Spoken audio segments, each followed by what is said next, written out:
Franck Camas, acclamé à la Cité de la Voile après sa victoire d'étape, c'était en juin 2012. La Volvo Ocean Race faisait pour la première fois escale à Lorient. 16 jours de fête malgré une météo morose, 250 000 visiteurs, 22 millions de retombées économiques pour la ville.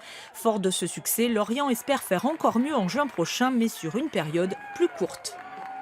Notre volonté, c'était de resserrer l'étape. Parce qu'effectivement, animé pendant 15 jours, vous voyez sur la route du Rhum, le village était ouvert 10 jours. Nous, on était ouvert pendant 15 jours sur 2012.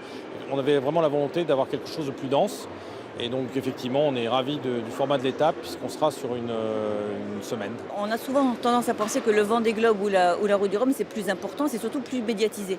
Mais nous, dans la mesure où nous faisons 50% de notre chiffre à l'export, je vous assure que la Volvo Ocean Race est très important. Au programme de cette étape lorientaise qui se veut populaire et festive, des régates quotidiennes, sans oublier la grande régate Inport le 14 juin. Ensuite, les 6 bateaux encore en course n'auront plus qu'une étape pour tenter de l'emporter avant l'arrivée finale à Göteborg en Suède.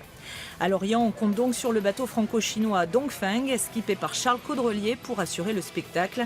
Joint hier lors du salon nautique, le Finistérien affichait un beau moral. Tout va bien à bord de Dongfeng, ça glisse, on se bagarre avec le bateau hollandais Tim Brunel, voilà.